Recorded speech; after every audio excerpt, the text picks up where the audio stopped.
Hvala lepa. Hvala lepa za besedo. Lepo pozdravljeni tudi v mojem imenu. Me kar veseli, da je tolikšno število, vas je danes tolikšno število tukaj. Sem pričakovala malo večji osip, ampak verjamem, da je tema, ki jo bom predstavila, zelo zanimiva. Mislim, da je današnji v bistvu skoraj cel dan namenjen prihodnosti in tudi seveda moja predstavitev je namenjena prihodnosti, zdaj ne z vidika programa Erasmus+, ampak z vidika drugih evropskih sredstev, to so sredstev evropske kohezijske politike. Namen moje današnje predstavitve je v osnovi, da vam predstavim tiste prioritete, ki smo si jih na ministrstvu zastavili kot ključne prioritete na področju izobraževanja in usposabljanja in ki bi jih radi seveda naslovili za sredstvi evropske kohezijske politike. Verjamem, da bo časa za razpravo danes dovolj. Mislim, da imamo panel, ki bo trajal 2 uri in verjamem, da se bomo na panelu lahko tudi več pogovorili o bolj večji konkretizaciji predlaganih ukrepov oziroma izzivih, ki jih moramo nasloviti. Zdaj, preden pa grem v same detajle predlaganih ukrepov, bi vseeno rada predstavila širši kontekst evropske kohezijske politike. Ne bomo se pogovarjali o tehničnih vidikih, ki so vedno problematični, to mi je jasno, vedno preveč administracije, preveč dela in tako naprej, to razumem, ampak danes se bomo pogovarjali bolj ali manj o vsebini. Zdaj, evropska kohezijska politika v samih ciljih se tudi v naslednjem programskem obdobju se ne spreminja. Še vedno je namenjena spodbujanju razvoja manj razvitih regij in v osnovi tudi krepitvi solidarnosti med posameznimi regijami. Razlika mogoče je ta, da je v tej finančni perspektivi bilo 11 nekih ciljev, ki si jih je Evropska unija zastavila kot tiste ključne cilje, ki naj bi prispevali k razvoju na določenih področjih. Sedaj je teh ciljev pač 5. Govorimo o pametni Evropi, zeleni Evropi, mobilni Evropi, socialni Evropi in pa o Evropi bliže državljanom. To je teh 5 ciljev, zdaj že v bistvu sama imena povejo, čemu približno so namenjeni oziroma katere vsebine naj bi pokrivali. Pametna Evropa je namenjena razvoju, raziskavam, inovacijam, potem bolj zelena Evropa je namenjena v bistvu v osnovi energetski učinkovitosti, boju proti podnebnim spremembam in tako dalje. Bolj povezana Evropa pomeni v bistvu financiranje projektov z področja mobilnosti, tako fizičnih mobilnosti kot virtualnih mobilnosti. Bolj socialna Evropa je namenjena znanju, se pravi krepitvi znanju, spretnosti, socialnemu vključevanju, zaposlovanju, zdravju, medtem ko Evropa bliže državljanov je pa v bistvu pobuda, ki je v bistvu prišla od Evropske unije z namenom, da se bolj spodbudi lokalne projekte. Se pravi, ne samo lokalne, ampak predvsem tiste pobude, ki izhajajo od spodaj navzgor. Z vidika tematske osredotočenosti, se pravi, kaj je v smislu pomembno za nas, ko načrtujemo oziroma ko pripravljamo pač programe oziroma vsebine. Najmanj 75% sredstev bo namenjeno raziskavam in pa v bistvu zeleni Evropi, se pravi pametni pa zeleni Evropi. To pomeni po drugi strani, da zgolj 25% sredstev za Evropski sklad za regionalni razvoj bo namenjeno, se pravi, investicijam v druga področja. To je kar velik pomemben podatek, tudi z vidika prioritizacije investicij oziroma tistih predlogov, ki jih saj naše ministrstvo smatra kot prioritetne. Z vidika Evropskega socialnega sklada je v bistvu pomembno dejstvo, da bo treba glede na vsa sredstva, ki jih bomo namenili, oziroma za vse ukrepe, bo najmanj 25% sredstev bo treba nameniti za tiste ukrepe, ki se dotikajo socialnega vključevanja, od tega tudi nekaj sredstev za materialno pomanjkanje, to so programi Ministrstva za delo, program hrana, in pa v odvisnosti seveda od razvitosti oziroma od stopnje, bom rekla, vključenosti tistih mladih osipnikov oziroma tistih tako imenovanih nitov, bo v odvisnosti tudi od tega lahko določena država ali pa regija morala nameniti določen obseg sredstev. Zdaj predvidevam, da mi ne spadamo tu noter, ampak bomo videli tudi tekom pogajanj, kako se bomo pogovarjali z Evropsko komisijo. Zdaj, mogoče še par ključnih podatkov, ki so pomembni tudi za vaše področje. Slovenija je bila zdaj razdeljena v 2 regiji, dejstvo je, da bo tudi v prihodnje enako, Slovenija bo razdeljena na 2 regiji. Zdaj, kako bomo razdeljeni v smislu, ali bo vzhodna regija bo zagotovo manj razvita še naprej, kar pomeni, da bo upravičena do večjega obsega sredstev. Zahodna Slovenija zdaj še vprašanje, v katero regijo naj bi spadla, ampak načeloma bo za to regijo namenjeno manjši obseg sredstev, kar je seveda velik izziv, vsaj z vidika izobraževanja in usposabljanja, na kakšen način zagotoviti enakomeren razvoj in izvajanje ukrepov, ki so, vemo vsi, pomembni za obe regiji. Kar je še pomembno z našega vidika oziroma z mojega vidika je tudi stopnja sofinanciranja. Zdaj veste vsi, da ste približno dobili 80% financirano. Vnaprej temu ne bo tako. Komisija oziroma Evropa bo namenila zgolj od 40 do 70% sredstev, odvisnosti od razvitosti regije. Vse ostalo bo pač moralo zagotoviti ali bodisi ministrstvo iz integralnih sredstev ali pa iz drugih javnih, bodisi iz zasebnih virov. Kar je še pomembno, je ta cilj politik 5, zdaj jaz ga namenoma rahlo izpostavljam bolj pogosto, je zato, ker je v bistvu ta cilj v osnovi namenjen res nekim pobudam lokalnih skupnosti oziroma nekim pobudam, ki niso pobude ministrstva. Se pravi, gre za komisija zelo spodbuja tako imenovane integrirane strategije, integrirane teritorijalne naložbe, zdaj to sta dva izraza, ki se razlikujeta, ampak ne bom šla v detajle, ampak v osnovi bistvo je, da gre za neke strategije, ki so pripravljene na neki ravni, nižji ravni, bodisi regijski ravni, bodisi na ravni nekega področja in ki lahko vključuje zelo različne področja, tudi vseživljenjsko učenje, investicije in tako naprej. In ta del bo zelo izpostavljen tudi Evropska komisija, tudi zdaj, ko smo začeli se že malo neformalno pogovarjati, ne govorimo še o uradnem postopku programiranja, ampak neformalno se pogovarjamo, daje zelo velik poudarek ravno na te strategije. Kar je še pomembno, zdaj kohezijska politika za razliko od integralnih sredstev proračuna pomeni, da moramo skupaj z Evropsko komisijo doreči prioritete. Tu gre za sistem deljenega upravljanja, kar pomeni, da nismo mi tisti, ki rečemo, to bomo financirali in komisija reče, super, da, to boste financirali, ampak je to stvar pogajanj. Pogajamo se tako na ravni same priprave vsebin, kot tudi na ravni samega izvajanja, tam sicer niso več pogajanja, tam se pogajamo o tem, ali smo pravilno naredili določene stvari ali ne, ampak v osnovi pri sami pripravi programa pa se pogovarjamo z njimi, predvsem z vidika tega, da vidimo, kaj so naše prioritete in kaj Evropska komisija meni, da bi morale biti naše prioritete. Zdaj, to je tako imenovani aneks D, ki je bil letos objavljen, je del poročila od državi članici. To je ta postopek oziroma proces evropskega semestra in tam noter je komisija recimo povedala zelo jasno, katera področja pa ona vidi kot tista, v katera bi morali mi vlagati. Zdaj, samo enih par primerov, ki se dotikajo mogoče vseživljenjskega učenja. Komisija vidi kot prioriteto, da bi morali izboljšati samo vključenost odraslih v vseživljenjsko učenje, kar ni nič novega.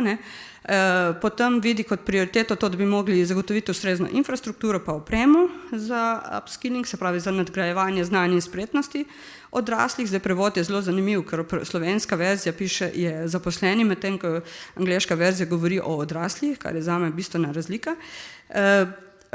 Hkrati pa tudi v določenih delih predlaga večjo povezovanje ponudnikov storitev vseživljenjskega učenja. To je povezano tudi z OECD Skills strategijo, ki govori o tem o večjem medsebojnem povezovanju in usklajevanju. Zdaj, če gremo konkretno na naše predloge oziroma naložbene prioritete, ki smo jih na ministrstvu opredelili kot ključne, bom šla kar pač po vrsti. Zdaj, na področju cilja politike, ki je namenjen mobilnosti, se pravi mobilni Evropi, smo si zastavili za cilj, da bi spodbujali še naprej vključevanje oziroma dostop šol vzgojno-izobraževalnih zavodov do širokopasovnih povezav. Vem, da imamo približno 70% šol, ki so pokrite, kar pomeni, da 30% ni pokritih, vendar seveda je ta ukrep vezan predvsem na to, kako uspešno bo tudi Ministrstvo za javno upravo v tem delu, ker smo rahlo vezani na njih. Oni izvajajo v bistvu v osnovi ukrepe širokopasovnih povezav sicer do gospodinjstva oziroma do gospodarstva, ampak od tega je odvisno tudi, koliko bomo lahko tudi mi v tem delu pristopili zraven. Naš cilj je seveda ne samo zagotoviti povezavo do tistih manjkajočih 30% šol, ampak tudi v bistvu nadgraditi hitrost na 1 gigabit na sekundo. Najmanj. Kar se tiče na področju investicij, z vidika pristojnosti našega ministrstva, seveda govorim, smo predlagali kar lepo število, bom rekla, ukrepov, tudi finančno gledano, verjetno bojo presegla sredstva, ki jih bo Slovenija sploh dobila, ampak kakorkoli, prvi naš nabor tistih ključnih prioritet so investicije v objekte, novogradnje kot rekonstrukcije. Velik fokus bi radi namenili tudi objektom pa opremi za delo z otroci s posebnimi potrebami. Informacijsko-komunikacijska tehnologija, zakaj? Ker vemo vsi, da pač je ta pomembna, če hočemo krepiti digitalne kompetence, bodi si učencev, dijakov, učiteljev, izobraževalcev odraslih, moramo zagotoviti tudi ustrezno infrastrukturo, ki bo podpirala učenje in zagotavljanje krepitev znanja in spretnosti.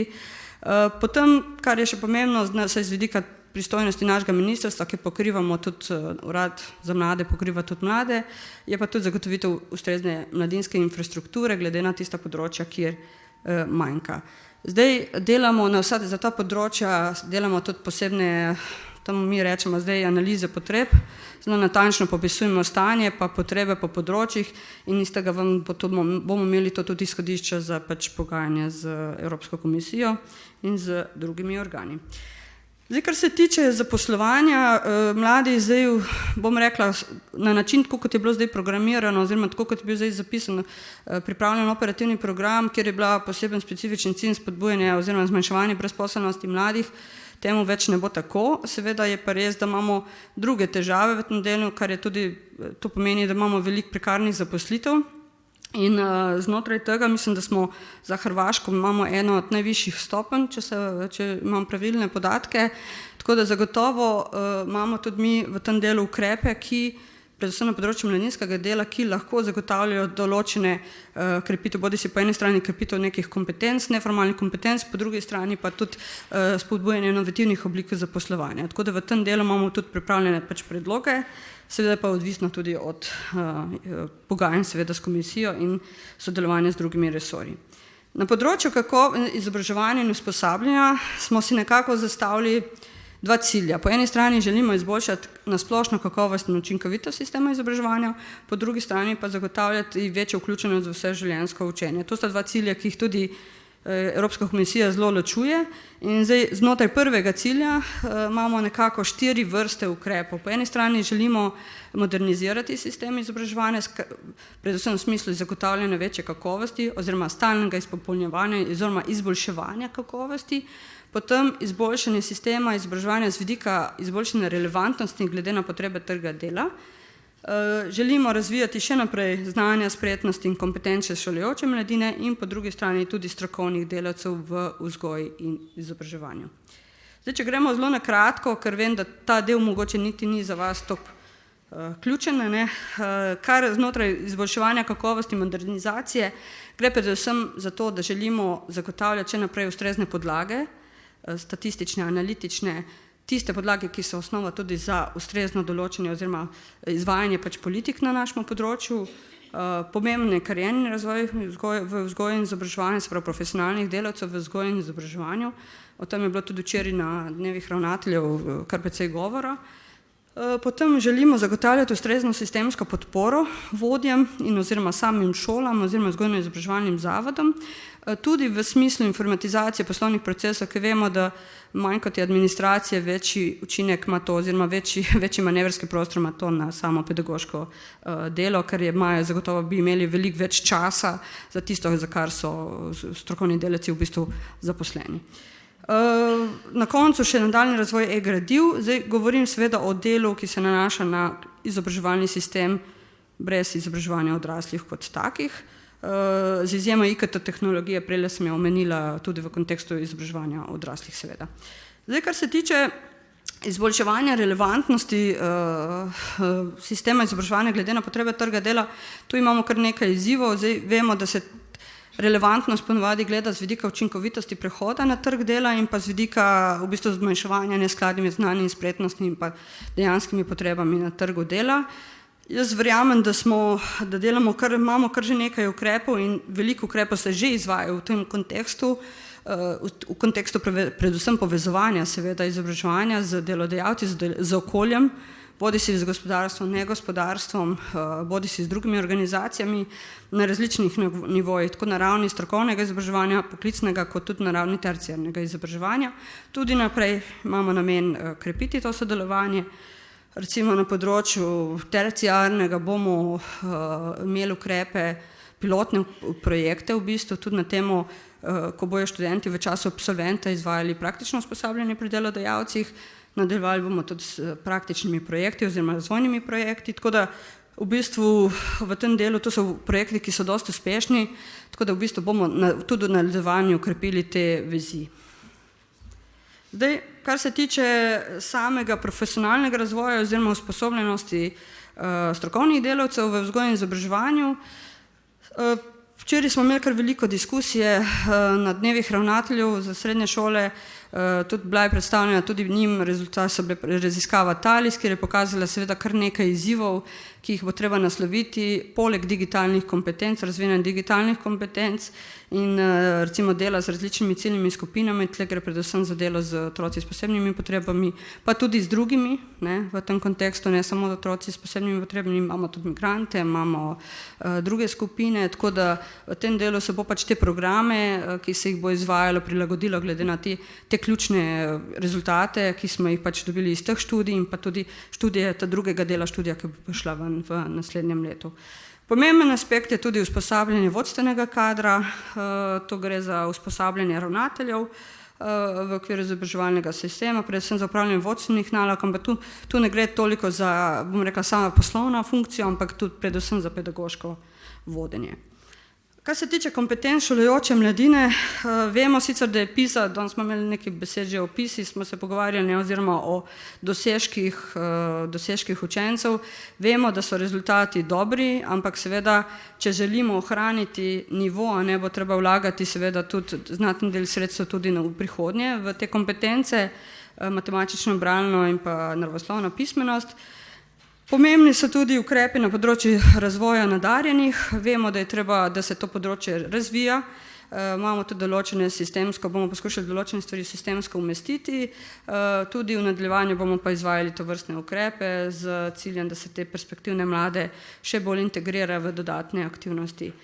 Kar se tiče ostalih kompetenc, seveda digitalne kompetence, glede na izzive, ki nas čakajo, so zelo pomembne. So pa pomembne tudi druge kompetence, kot so ustvarjalnost, podjetnost, razvoj kritičnega mišljenja in tako naprej. Zdaj, načeloma smo mi predlagali zelo širok nabor kompetenc, za katere menimo, da bi jih bilo treba ustrezno nasloviti. Seveda, Evropska komisija ima malo ožji nabor kompetenc, pa verjamem, da se bomo pogajali in da bomo poskušali razložiti pomembnost vseh navedenih kompetenc in ena kompetenca bolj pomembna kot druga, ampak so vse v osnovi enakovredne. Zdaj, kar se tiče pa vseživljenjskega učenja, zdaj smo verjetno na tistem delu, ki vas najbolj zanima. Včeraj sicer me ni bilo tukaj, ker sem bila žal v spodnjih sobanah.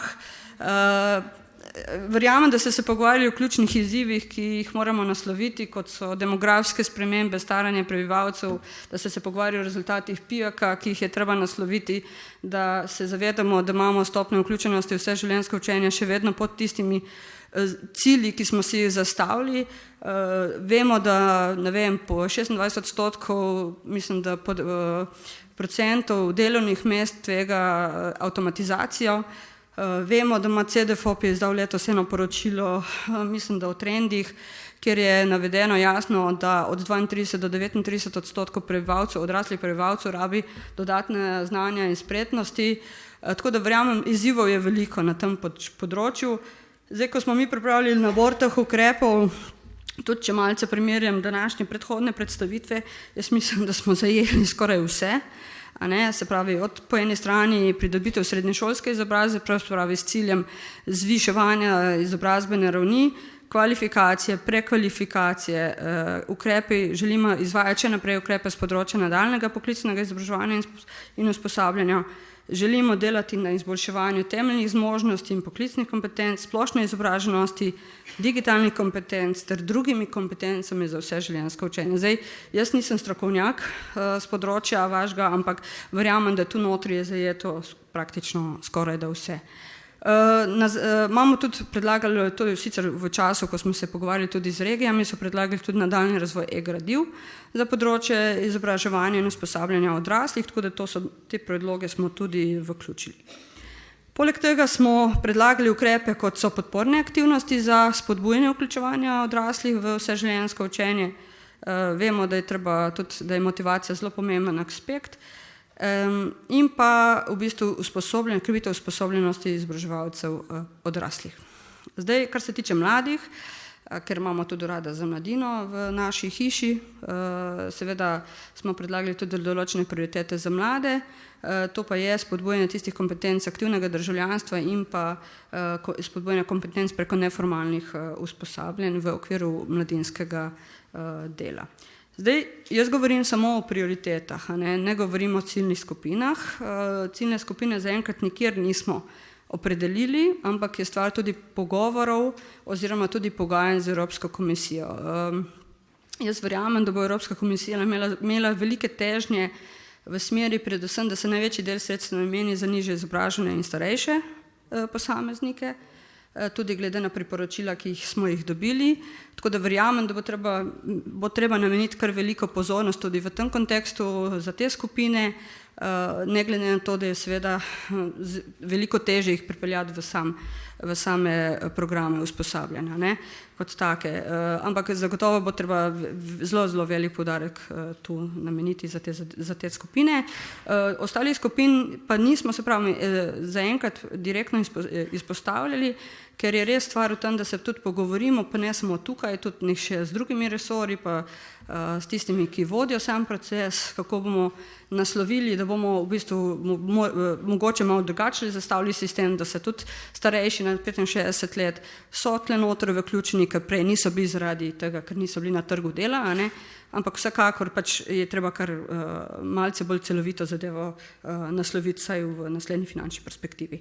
Zdaj, kar se tiče socialnega vključevanja, mi smo predlagali tukaj na tem področju ukrepe, predvsem za izboljšanje integracije romske populacije, se pravi romskih otrok priseljencev, otrok s posebnimi potrebami in pa za vključevanje športnikov invalidov. Zdaj, zadnja alineja verjetno vas ne zanima toliko, ampak kar se tiče pa ostalih alinej, seveda se zavedamo, da je treba z vidika recimo vključevanja otrok romskih skupnosti nameniti velik poudarek, da se čim prej integrira v izobraževalni sistem, da se jim zagotovi dovoljšna raven znanja jezikov, tako maternega kot slovenskega jezika, in pa da se v bistvu skozi zagotavlja neko podporno okolje. Enako seveda velja tudi za otroke priseljencev, ključno je seveda za usposabljanje tistih delavcev, strokovnih delavcev, pač na katerem koli področju pač že so na celotni vertikali, tudi izobraževanje odraslih v osnovi, da znajo delati s temi ciljnimi skupinami, ker verjamemo, da so določene specifike. Glede samega vključevanja športnikov invalidov, to sicer se nanaša na celotno populacijo športnikov invalidov, pač dokazano je, bom zelo kratka, da so pač zelo velika, bom rekel, učinki socialne vključenosti, vkolikor se vključuje v te razne aktivnosti, imamo pa zelo velike probleme, predvsem na regijski ravni, ker v tem, ker so večja mesta, načeloma ni velik problem, v manjših mestih oziroma krajih je pa seveda velik problem vključevanja teh športnikov, teh invalidov. Kar se tiče nakratko še o športno-rekreacijskih in preventivnih programih, tudi Evropska komisija v aneksu D, se pravi tistem dokumentu, ki je njihova osnova za pogajanje z nami, povedala oziroma opredelila, da je zdrav življenjski slog oziroma spodbujanje zdravega življenjskega sloga zelo pomembno. Tako da tudi mi smo predlagali ukrepe na vseh nivojih, od otrok do odraslih, se pravi delovno aktivne populacije, kot tudi starejših.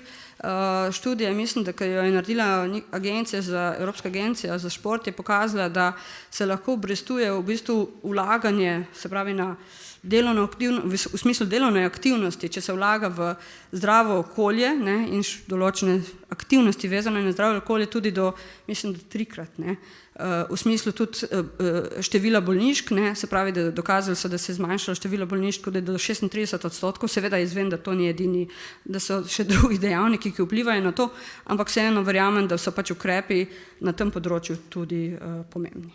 Zdaj, z mojega vidika je to vse. Jaz mislim, da bo dosti časa na samem panelu, da se bomo tudi o določenih stvareh pogovorili. Bi pa seveda, preden predam besedo tudi Kati, ki bo vodila panel, predlagala, da se malo razmisli tudi glede tega, kar smo mi zdaj predstavili, kar sem jaz predstavljala v smislu, ali so ukrepi ustrezni, kateri po vašem mnenju so ključni, najbolj pomembni, predvsem, da se pa tudi malce razmisli o tem povezovanju z vidika nivoja lokalnih skupnosti oziroma tako imenovanega bottom-up. Hvala lepa.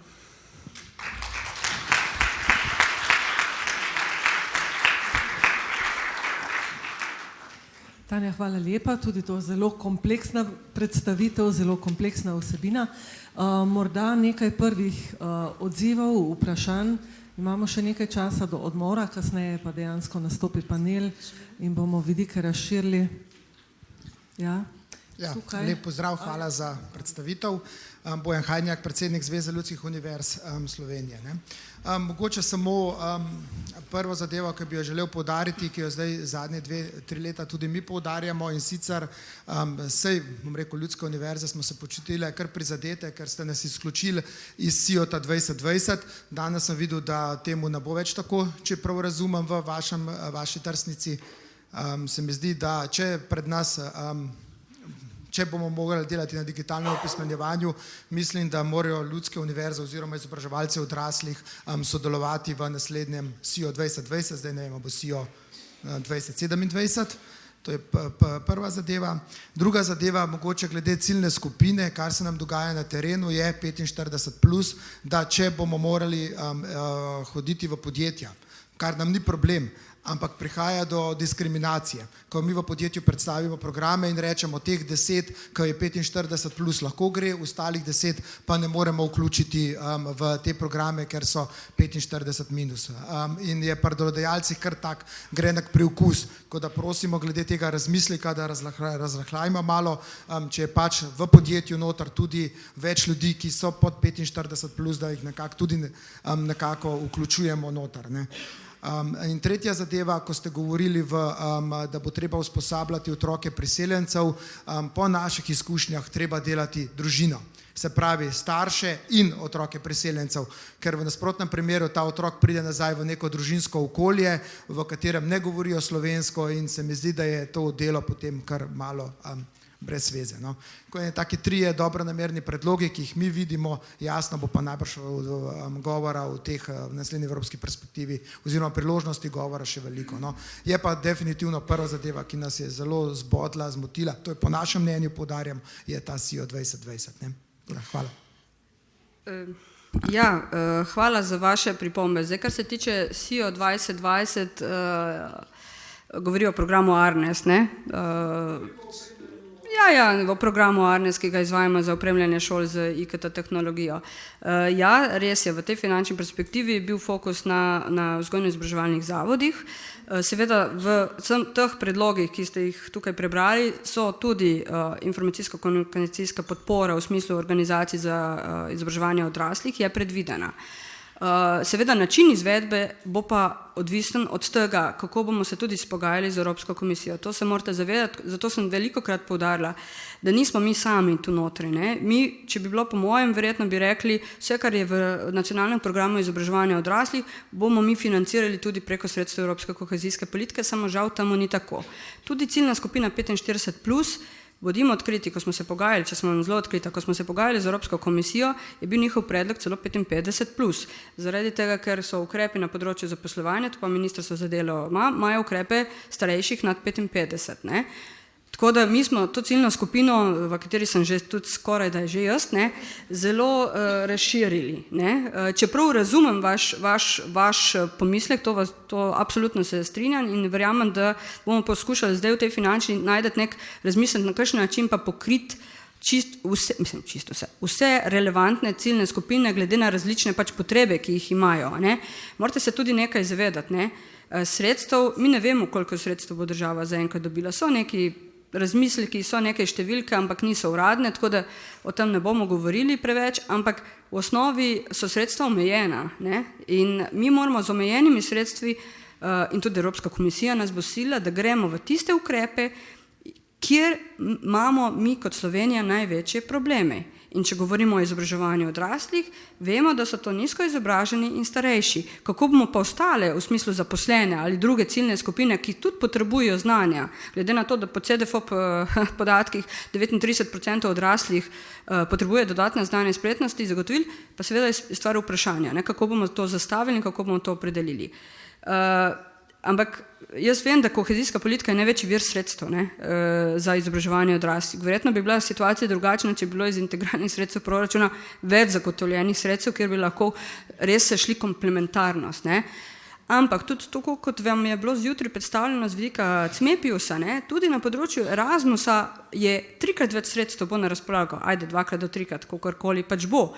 In jaz bi res apelirala, da se poskuša najti res različne vire za financiranje, ker tako kot bomo morali mi v komisiji povedati, kako bomo sinergije izvajali in v praksi, kaj bomo s temi sredstvi, kaj bomo s temi sredstvi, kaj bomo s temi, enako je podobno, bom rekla, bo treba nameniti tudi pri vas, ker sredstev iz Erasmusa bo veliko, res ogromno. Medtem ko na koheziji bomo imeli ravno obratno situacijo, ker bo sredstev manj. Tako da jaz pač samo za razmislek tudi za naprej, tako da drugače pa hvala za vaše pripombe. Še kakšno vprašanje? Ja, Ema tukaj. Ja. Tanja, midve se nimava časa na ministrstvu pogovarjati. Pa se tukaj, no to je pa tukaj, lepo. Tako da ja, hvala za predstavitev celostna in mislim, da smo dobili malo bolj podroben pogled, tudi mi, kolegi z ministrstva, kako in kaj tečejo reči. Sem hvaležna za to. Jaz bi samo pravzaprav v resnici en diskurs odprla, ki si ga ti že zdaj ta trenutek, in sicer financiranje v deležih izobraževanja odraslih iz kohezijske politike, ki je pravzaprav v primerjavi s sofinanciranjem iz nacionalnega budžeta, pravzaprav v nadaljevanju, moram reči, da jaz ne vidim ravno najbolj svetle slike, ker nam v resnici padajo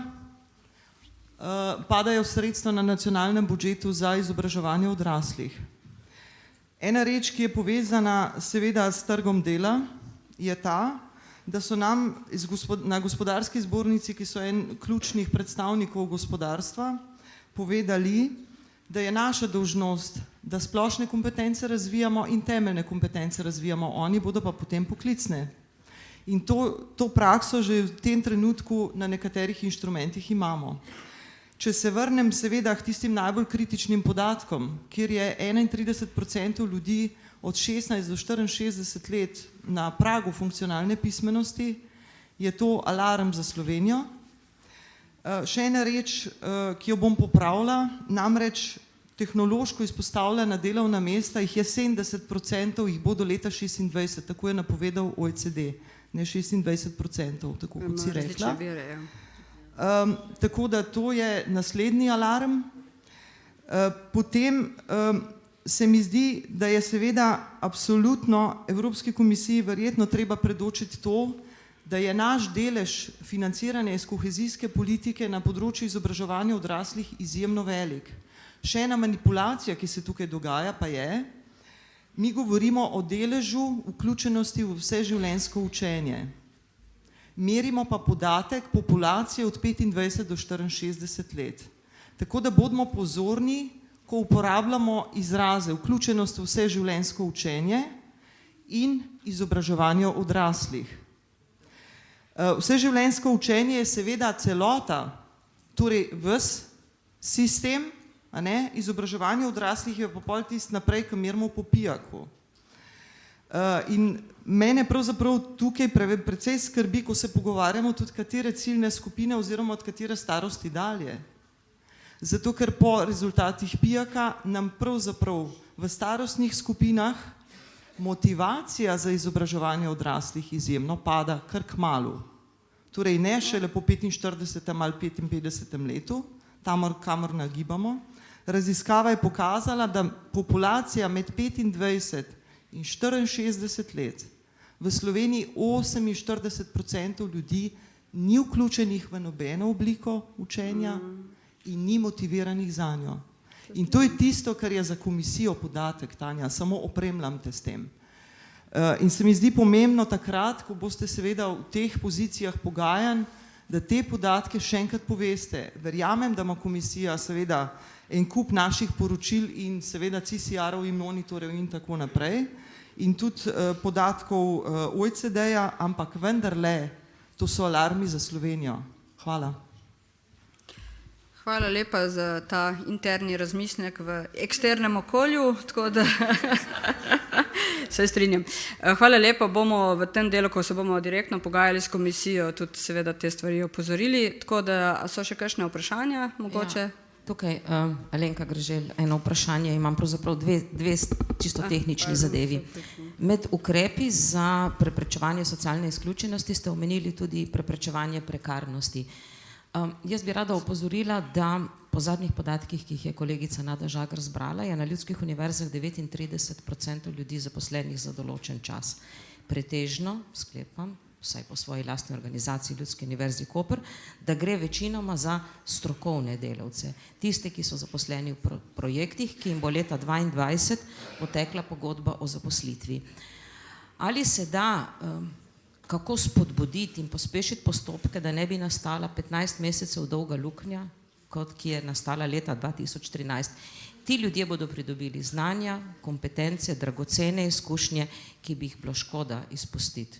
To je pač ena pobuda vezana na prekarnost.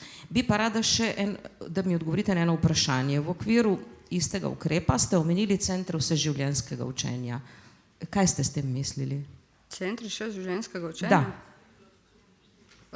Prioriteta 4, bolj socialna družba. Specifični cilj vključeno v vseživljenjsko učenje? Ne. Omenili ste institucije, med njimi tudi centre vseživljenjskega učenja. To na enem slajdu, 3., 4., 5. Ne vem točno, zakaj gre, ampak ker je to nova entiteta in jo ne poznamo, razen to, da smo delali na projektu leta 2013. Bi mogoče lahko to terjalo pojasnilo. Centri vseživljenjskega, samo malo, da bom pogledala, kje konkretno je bilo to konkretno navedeno. Verjamem pa, da je... Pardon, malo sem prehitra.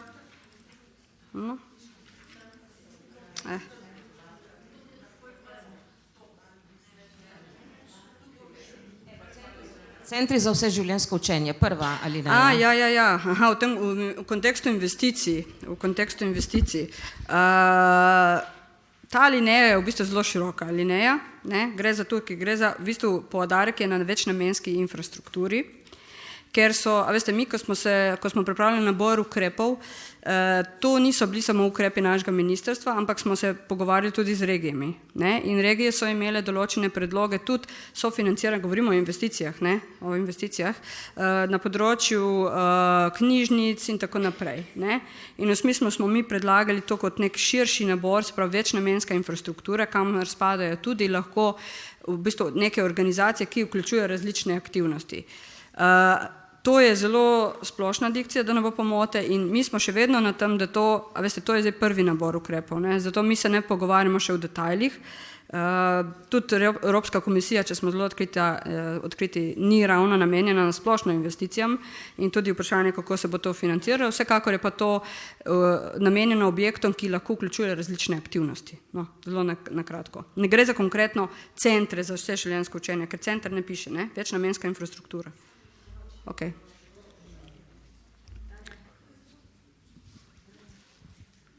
Lepo pozdravljeni, moje ime je Igor Prah, jaz sem predsednik Združenja zasebnih izobraževalnih inštitucij Slovenije. Predstavnico ministrstva bi najprej vprašal, koliko je institucij, ki se ukvarja z formalnimi oblikami izobraževanja odraslih v Republiki Sloveniji. Pa mene sprašujete, jaz to ne vem, bojo sodelavke povedali, ker so pristojne za to Prosim, če kdo v tej dvorani ve. Ne vem, a vemo, koliko so? Koliko? A vemo? Ljudskih univerz po moje približno 30. Koliko? 34. Šolskih centrov, ki imajo oddelke izobraževanja odraslih.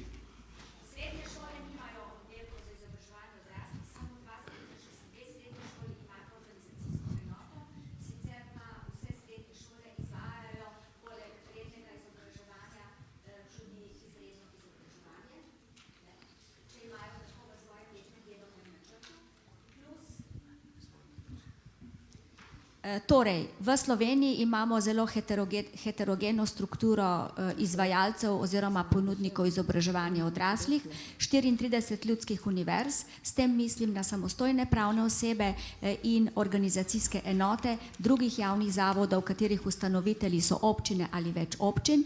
Drugič, vse srednje šole lahko poleg rednega izobraževanja izvajajo tudi izredno izobraževanje. Kako pogosto to je odvisno odvisno od letnih delovnih načrtov šol in soglasi ministrstva k izvajanju srednješolskih programov, plus tega imamo v slovenskem prostoru tudi zasebne organizacije, ki so tudi ponudniki tako izobraževanja za pridobitev izobrazbe, kot tudi drugih različnih neformalnih oblik. Če govorimo pa o izobraževanju odraslih, na tem polju imamo vrsto nevladnih organizacij, ki ponujajo neformalne oblike izobraževanja. Toliko morda na kratko.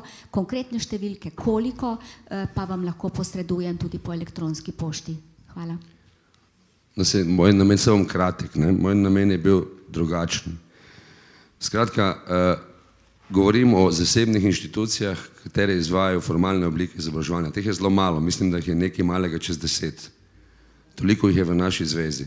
2 dni sem na konferenci in nisem slišal mnogokrat to, kar je zdaj povedala gospa Katja Dovžak, ne? Tudi mi smo del sistema, tudi mi se ukvarjamo z izobraževanjem odraslih, tudi mi imamo kompetentne kadre, tudi mi imamo odlične programe, pa ne slišim tega. Nažalost pa nismo vključeni, oziroma nimamo odprta vrata pri razpisih, kot so pridobivanje sredstev za opremo. Pri mnogih razpisih, kar se tiče izobraževanj, imamo zaprta vrata. V Evropi ni tako. Mi delamo tudi mednarodno. V Evropi je drugače. V Evropi so enakovredni, tako javni, kot zasebni in šolski centri. In jaz bi predlagal ministrstvo v imenu vseh zasebnih inštitucij, da v bodoče gleda enakovredno tudi na zasebne izobraževalne institucije. In prosim, kolega Hajdinak, predsednik Zveze ljudskih univerz, ne nas poimenovati privatniki. Smo zasebne izobraževalne institucije, ki se enakovredno trudimo s tem, da mi investiramo svoj denar v prostore, v opremo in podobne zgodbe. Ne? Hvala lepa. Hvala. Hvala tudi vam za ta vidik. Žal moram v tem trenutku zaključiti ta del programa, ker moramo tudi dvorano nekoliko spremeniti za panelno razpravo. Vsa vaša mnenja, pobude, vprašanja, komentarje boste lahko zastavili tudi v okviru tega panelnega dela.